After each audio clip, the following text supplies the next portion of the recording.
Picture this. You're standing on a cliff in southern Spain, looking out at nothing. No ocean. Just a sheer drop of over 600 feet down into a valley where the Mediterranean Sea used to be. Below you, farms stretch out across a plain the size of France. Highways and railroads connect Europe to Africa on dry land. And looming behind you is a wall of concrete 21 miles long, holding back the entire Atlantic Ocean. This isn't science fiction. This was a real, seriously funded, seriously debated engineering proposal, one that came terrifyingly close to becoming the defining megaproject of the 20th century. It was called Atlantropa, and today we're draining the Mediterranean Sea. Before we dive in, and trust me, this one gets darker and stranger than you'd ever expect, go ahead and hit that subscribe button right now. If the idea of an engineer trying to physically redraw the map of two continents sounds insane to you, you are exactly who this channel is for.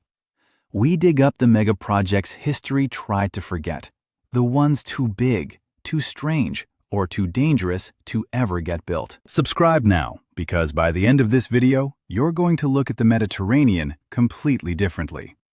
Now, let's go back to 1927.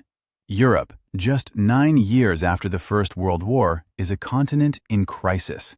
Economies are wrecked. Millions are unemployed. Empires have collapsed. Borders have been redrawn in blood, and a quiet panic is setting in. Europe is running out of room, running out of resources, and running out of confidence in its own future. Across the Atlantic, America is roaring. Out east, a new Pan-Asia is rising. And one Munich architect, a man named Herman Sörgel, becomes convinced that Europe is about to be left behind forever, unless something radical happens. Sörgel isn't a politician. He isn't a general. He's an architect with a head full of numbers and a flair for the dramatic. And then he stumbles across a fact that changes everything. Every single second, roughly 88,000 cubic meters of water pour out of the Atlantic Ocean and into the Mediterranean Sea through the narrow Strait of Gibraltar. That's the equivalent of something like a dozen Niagara Falls, non-stop, day and night, forever. The Mediterranean, it turns out, loses more water to evaporation than its rivers put back in.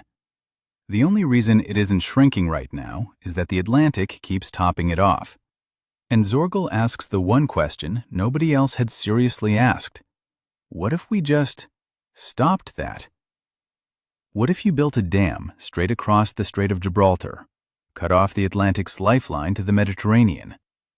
Without that constant resupply, evaporation would do the rest of the work for free. The sea would simply start dropping. No need to pump out a drop of water, just seal the tap and let the Mediterranean sun do the rest, year after year, decade after decade.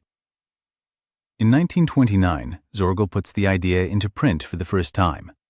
By 1932, he's branded it with the name history remembers, Atlantropa, a fusion of Atlantic and Europe, a brand new supercontinent stitched together out of Europe and Africa.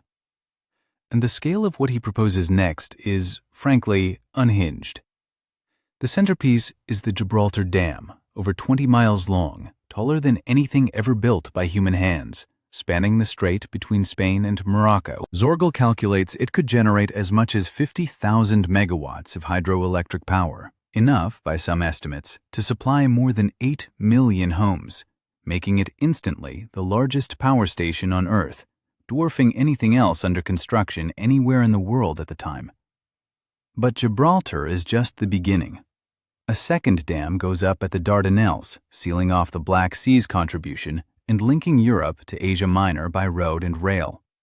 A third spans the Strait of Sicily, physically welding Italy to Tunisia.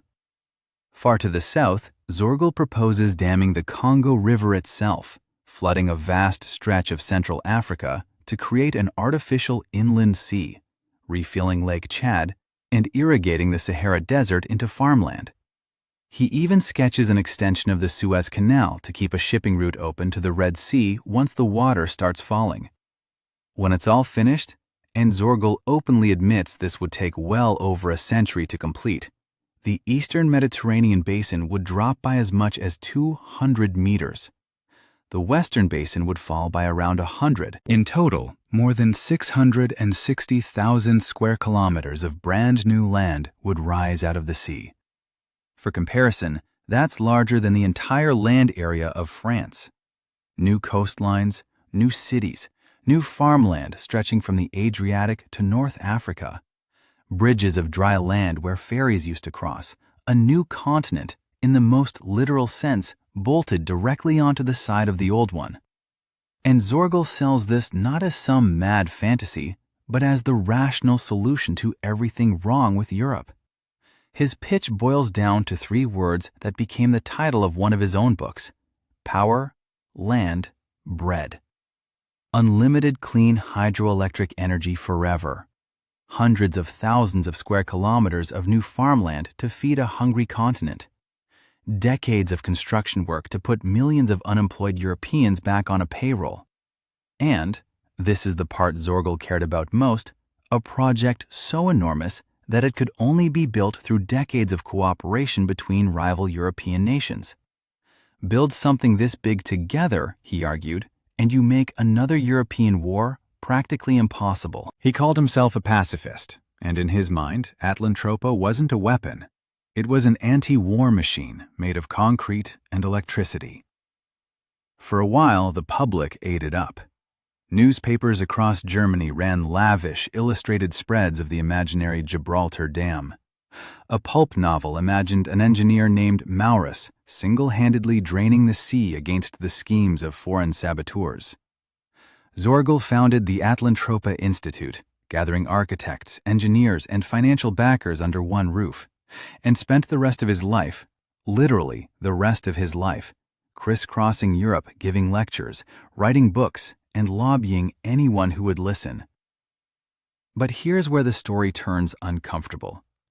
Because buried underneath the engineering optimism was something far uglier. Sörgel didn't just want to merge Europe and Africa as equal partners. He explicitly imagined a new world order carved into 3 competing blocks: the Americas, a rising Asia, and his own Atlantropa, with Europe firmly in charge and Africa reduced to a warehouse of land and raw materials for European use. He wrote about flooding the Congo Basin and submerging most of Chad with barely a passing thought for the people who already lived there. One of his own books shipped with a printed quote from Adolf Hitler on the very first page, presented as proof that the project aligned neatly with the ideology of the time. It's a brutal reminder that even a pacifist utopian vision, built in the 1930s, could be soaked in the colonial and racial thinking of its era. And yet, almost unbelievably, even the Nazi regime wasn't interested. Hitler's government looked at Atlantropa and shrugged it off as impractical fantasy. The Weimar government before it had never moved past polite interest either. Sörgel kept fighting for his vision through the entire Second World War and into the 1950s, watching his life's work get rebranded, repitched, and repeatedly ignored by people with the actual power to build it. After the war, there's one last flicker of hope. Western governments, looking to strengthen ties with African colonies and worried about the spread of Soviet influence, briefly dust off the old Atlantropa blueprints. For a moment, it even gets floated at the United Nations. But the moment doesn't last. Nuclear power arrives as the shiny new symbol of limitless energy, making Sörgel's hydroelectric dream suddenly look slow and old-fashioned by comparison. Decolonization sweeps across Africa, gutting the entire neo-colonial logic the project was built on. And Europe, busy rebuilding from rubble, simply doesn't have the stomach or the unity for a 100-year construction project spanning 2 continents and dozens of governments. Herman Sörgel died in the car accident on Christmas Day, 1952, having spent his entire adult life promoting a sea that was never drained. The Atlantropa Institute limped on without him for a few more years before quietly closing its doors around 1960. No dam, no new continent, just thousands of pages of calculations, maps, and increasingly desperate lectures gathering dust in a Munich archive. So here's the question that should be keeping you up at night. What would actually have happened if they'd built it? Sörgel himself ran the numbers, and some of them are genuinely staggering. Pulling that much water out of the Mediterranean wouldn't just disappear. It would raise sea levels elsewhere on the planet by close to a meter, swallowing low-lying coastlines everywhere else in the world to make room for Sörgel's new farmland. Cutting off the Atlantic's inflow would have left the remaining Mediterranean water dramatically saltier, almost certainly collapsing marine ecosystems across the entire sea. Choking off that exchange of water could have disrupted ocean currents that influenced the Gulf Stream, the same current that keeps Western Europe far warmer than its latitude has any right to be. And in one of the more jaw-dropping footnotes in this entire story, Sörgel calculated that shifting that much mass off one part of the Earth's crust could very slightly tilt the planet's axis of rotation. Most of these consequences barely came up in public discussions at the time.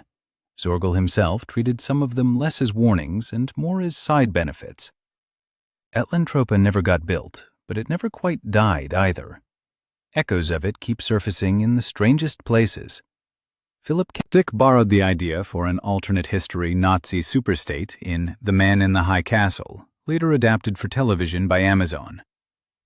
Gene Roddenberry's own novelization of the first Star Trek movie casually mentions a Gibraltar dam that's turned the Mediterranean into a giant freshwater lake.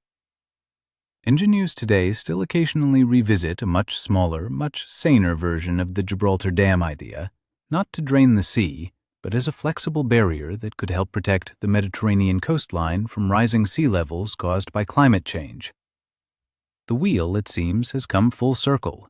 The same strait once imagined as a tool for lowering the ocean is now being studied as a shield against an ocean that's rising.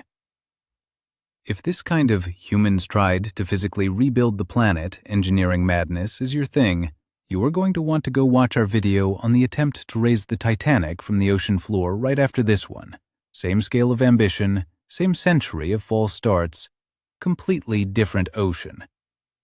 And if you haven't already, our construction playlist is full of projects exactly like this one. Ideas so big they reshaped, or nearly reshaped, the world we live in. Atlantropa is, in the end, a story about the seduction of scale. About how a big enough idea, dressed up in the language of progress and peace, can attract genuine believers for an entire generation, while quietly carrying assumptions about who that progress was actually for. Sörgel wasn't building a monument to cooperation. He was sketching a blueprint for a hierarchy, with Europe on top, dressed in the architecture of a shared future. The dam was never the dangerous part. The thinking behind it was. If you made it this far, you clearly love a deep dive into the projects that almost changed the world. So do us a favor. Smash that like button, drop a comment telling us which other what-if megaproject you want us to cover next, and if you haven't already, subscribe. We're constantly digging through history's archive of unbuilt blueprints and forgotten plans just like this one, and you do not want to miss the next one.